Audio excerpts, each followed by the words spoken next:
गुरुपौर्णिमा हा आपल्या प्रत्येक गुरुप्रती कृतज्ञता व्यक्त करण्यासाठीचा दिवस. दरवर्षी भारतात सर्वत्र मोठ्या उत्साहात हा दिवस सणाप्रमाणेच साजरा केला जातो. मात्र गुरुपौर्णिमा साजरी करण्यामागे वेगवेगळी कारणे सांगितली जातात. त्यामुळेच गुरुपौर्णिमेमागे कसा ज्योतिषीय आणि वैज्ञानिक दृष्टिकोन देखील असू शकतो, याबाबत कोल्हापुरातील ज्योतिष अभ्यासक श्रद्धा राठोड यांनी माहिती दिली आहे.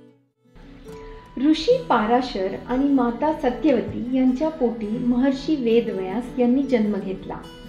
तो दिवस आषाढ महिन्यातील पौर्णिमेचा दिवस. महर्षी व्यास यांनी श्रीमद भगवद्गीतेसह महाभारत हे महाकाव्य, ब्रह्मसूत्र, 18 पुराणांची रचना केली होती. वेदांचा विस्तार करणाऱ्या व्यास मुनींना 4ही वेदांचे ज्ञान होते. त्यामुळेच त्यांना आदिगुरु मानले जात.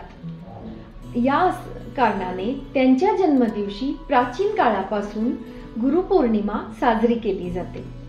ज्योतिषशास्त्रीय दृष्टिकोनातून बघितल्यास गुरुपौर्णिमेच्या वेळी धनु राशीमध्ये चंद्र आणि सूर्य मिथुन राशीमध्ये असतो. या दरम्यान अवकाशामध्ये गुरुतत्वाचे बल हे वाढलेले असते.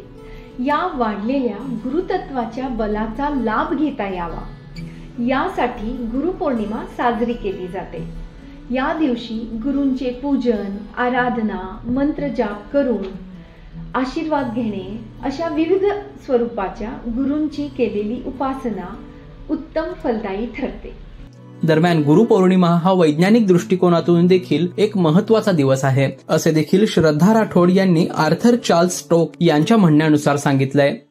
वैज्ञानिक दृष्टिकोनातून बघितल्यास विजडम ऑफ ईस्टचे लेखक आर्थर चार्ल्स स्टोक यांच्यानुसार या काळात अवकाशात वाढलेल्या अतिनील किरणांच्या प्रभावामुळे माणसाच्या शरीरावर आणि मनावर विशिष्ट प्रभाव पडतो. या दरम्यान कमी भूक, कमी झोप आणि कमी मानसिक स्थिरता असते.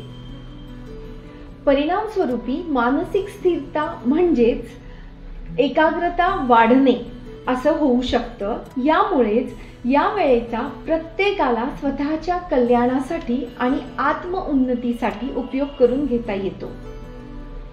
तसेच माणूस हा शेवटपर्यंत विद्यार्थी दशेतच असतो.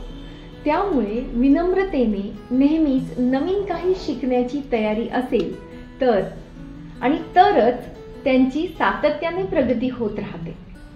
आणि या सर्व कारणांमुळे भारतात आध्यात्मिक, ज्योतिषीय व वैज्ञानिक दृष्टीने गुरुपौर्णिमेचा मुहूर्त महत्त्वाचा ठरतो. लोकल 18 साठी साईप्रसाद महेंद्रकर, कोल्हापूर.